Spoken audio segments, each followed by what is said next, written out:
Well, Lola, it's great to be sort of sitting here talking to you this afternoon. Absolutely. Can we go back to 5 years ago? Can you just share with the audience what happened in Bangladesh, Rana Plaza, and the impact that this has had in raising awareness around the fashion industry? Yes, 2013, just 5 years ago, and one of the biggest tragedies involving workers that we've ever seen, where over 1,100 people, mainly women, working in a garment factory, supplying us with our nice, cheap clothes, not only here but elsewhere around the world. The building collapsed, and all of those people died. Now, it was obviously a huge tragedy on so many levels, but even so, you know, what was happening before that? There were fires and collapses in other factories as well, just that they were packaged in smaller numbers. This was the one that, in one sense, was a big breakthrough because it brought it into our consciousness in a way that it hadn't been done before. And I think if you think about the impact of that, obviously there's this huge tragedy on personal levels and institutional levels, on governmental levels, and so on and so forth. But in terms of the reaction to that, that's what's important.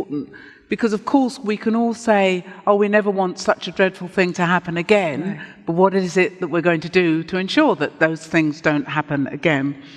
I think in many parts of the fashion industry there was quite a strong response, a positive response, in as much as they could see that there was this tragedy, there was the reputational damage to those brands, right. And they came forward and tried to do what they could to repair that huge, huge injustice. Some others, I'm sad to say, don't really seem to have changed their ways at all. So what we need to do is to think about how we can pressure the fashion industry, how we can think about ourselves, how we can think about governments and so on. What role do we have in providing solutions to this huge problem? Right. So Rana, though, was a kind of an eye-opener for the whole sort of world, really. Can you talk a little bit about what we saw on screen, you know, as you know, if you were watching television? Wow. What sort of things what did we see? How did we really get emotionally engaged with what was going on, with the loss of all of those lives? Well, it was very distressing, really. I mean, because you could just see the collapsed building and people in mourning around that. But I think perhaps more important, well, there were two quite important things. One was that some fashion brands didn't sort of step up and say that they were even had a presence in that factory, and it was up to others to find the evidence that they did. But also it was the reaction of activists who've been campaigning on this issue for so long, and here was something on which they could hang a lot of there was a lot of evidence. There was the very stark evidence of this tragedy on which they could build their campaign. So people who've been active in that area for many years were able to use that as a way of saying, look, this is what happens if we don't pay attention. I think in particular Fashion Revolution, which is a really good movement, but also Clean Clothes campaign, Labour Behind the Label, all kinds of campaigns and activists involved in trying to make sure it doesn't happen again. And the Fashion Revolution has certainly had a lot of initiatives in working with businesses to ensure that these sort of things can't happen again. But can you tell us a little bit more about your work in Parliament and the work and what got you started in terms of trying to identify the challenges of the frameworks that support this sustained destruction of people's lives through modern slavery? Yes. Well, it's interesting, isn't it? Because everybody thinks that Parliament's really into fashion. Not. So it was a little bit difficult, have to say, you know, going around to my fellow peers in the House of Lords and saying, would you like to join a group that looks at ethics and sustainability in fashion? But that is essentially what I did in 2009, supported, of course, with lots of other women, mainly from outside of the House of Lords, from the Centre for Sustainable Fashion, and colleagues again involved in Fashion Revolution, and say, well, what do the campaigners and the movers and shakers in this area, in the fashion industry, want that they think Parliament can do, and what is it that government can do in order to put pressure on business? What is it that needs to be done that we can help to build up some real momentum within Parliament? Then after that, interestingly, came the Modern Slavery Act and Section 54, of which I'm sure everybody is absolutely aware and can recite by heart. But essentially, Section 54 of the Modern Slavery Act requires every single large company to report on what they're doing to eliminate modern forms of slavery from their supply chains. And this is relevant to the Rana Plaza example, because what happens in those kinds of situations is there's huge pressure to produce fast, cheap fashion. Lots and lots of pressure on that.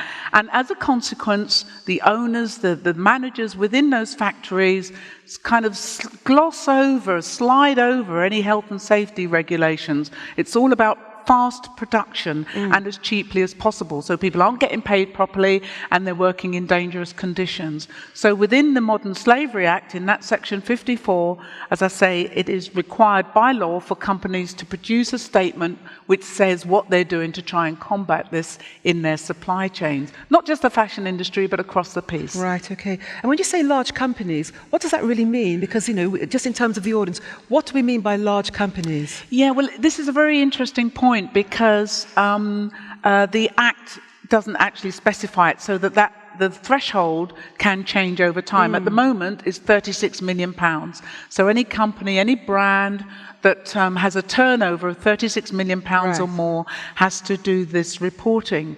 But interestingly, I think in many respects, it's a lot easier to call to account businesses that you can see and that we all know, particularly in the fashion industry. It's a little bit more difficult to call to account those industries which are a little bit more hidden. So I would argue that as soon as you get up in the morning till the moment you go to bed, you will have encountered, either by using a product or a service, or even by going to work or walking on the pavement, you would have encountered in some way, either directly or indirectly, a form of modern slavery. Right. But in terms of the fashion business, the fashion industry, we talk about fast fashion. And I'm sure that we all in our wardrobes have some form of garment that can be designated as fast fashion. Yes, yes. Mea culpa. Mea culpa too, unfortunately. But is it really just the cheaper brands, or does it impact on other brands, designer brands, or couture? Yes, it impacts on all levels, from high street to high end. And in fact, one of the interesting things to note is that the same factories that produced fast fashion for the high street will often also be producing slower, much more expensive fashion for those high-end brands. So it doesn't mean to say that because you buy very expensive clothes that you're necessarily not being implicated in modern forms of slavery. But, you know, as a consumer, perhaps with a limited income, you know, what can we do to sort of make a difference in terms of not fueling the demand for overproduction? What sort of things can we do? And I'm also thinking about, you know, people with families who have, you know, really sort of demands on their budgets. What can we do? Well, first of all, Beverly, I would challenge your use of the term consumer, because I think we could be thinking much more in terms of ourselves, not as passive consumers, but as active citizens. And I think if you're an active, engaged citizen, whatever your income, you can do something, you can think about something, and most importantly, you can ask questions. So wherever you shop, for whatever you shop, you can say, who made my clothes? You know, can you, person working in the shop, or if you work in the shop that's selling clothes, can you ask your bosses, who made these clothes? Where were they made and under what conditions? And I think if enough people keep asking those questions over and over again, then eventually brands have to act. And this has been proven because people do put pressure on very specific brands and say, we buy your clothes, but we don't want to be implicated in these awful practices, so you've got to do something. So I think if you're in a relatively comfortable position financially and you've got a lot of choices, make those choices count. Make every pound count. Ask the questions of the shops, but also of yourself. It's also tied up with environmental sustainability. So how many clothes do we actually need? And again, you know, I'm not pure and perfect. I have to put my hand up and say this, sadly, but I think we can all make improvements. So the more you know, the less able you are to say, well, I never knew about that, and this is nothing to do with me. It is to do with all of us, and that's where we have to take some form of action, no matter how small. Right, so can we then, as active consumers or active citizens, kind of cool down the pace of purchasing clothes? We have to. We absolutely have to. Because the planet? Because of the planet. It's absolutely unsustainable in the most important sense of the word. And if you think about the amount of clothing that goes to landfill, it's extraordinary. I mean, you just got to think, every time you buy something, do I really need to buy this? And where is it going to end up? And you can salve your conscience to some extent by saying, yes, it's going to go to the charity shop if I don't like it. Well, not if it's cheaply and shoddily made and can't, and the charity shop can't charge any money for it. And what happens to all the awful stuff that the charity shop can't shift? Well, a lot of it gets dumped in the developing world. And, again, people can salve their conscience and say, well, that's a good thing because it's better that they have these clothes than nothing at all. Well, first of all, that's never going to be the situation. But second of all, you have to think about the extent to which that suppresses those industries and those opportunities for designers and makers and sellers in those countries. It doesn't really help the economy to the extent that we might think. So I think we have to think very, very carefully what it is that we're doing every time we buy something. So what kind of things are you doing specifically these days? These days. And who are you speaking to? I speak to anybody who will listen, actually. Plenty of captive audiences. But see, I've been speaking to the construction industry. I've been talking to people in football. I've been talking to people in the hospitality and catering sector, as well as in the fashion industry. Because, as I say, this is pervasive. It's everywhere. But particularly around fashion, we've held a series of fashion roundtables in the House of Lords. And that's been very, very interesting because we've had brands in and we've said to them, look, here's the law. This is what you've got to be doing. How can we help you to fulfill your obligations? How can we help you to accept your own responsibilities and get on with the job of recalibrating your business models? Because clearly the business models that we currently have, particularly in the fashion industry, which, by the way, is the second highest polluter of all sectors in the world, and dry cleaning is a hugely polluting industry too. We have to do something because it's currently not sustainable in any way, shape or form. So those businesses have got to think again. What is the business model that will deliver on people, planet, as well as the profit that is needed? And that's where I think we need leadership of a very strong kind. And are you finding that leadership is shining through and that there are people who are really taking up the baton and making specific changes around the business model? Yes. Here in the UK? Yeah, I think there are. I'm not going to name names because I always think it's not really fair to do so. But there are some leading brands who are really, really thinking very carefully about this, but not just thinking about it, but implementing and consulting on policies that will eliminate as far as is possible this kind of practices. We're not talking about something that can be done overnight, but by the same token, if we think back, those of us who are old enough to remember when high street fashion was one shop on the high street. Chelsea girl, yeah, girl after my own heart. Chelsea girl, which doesn't even exist anymore.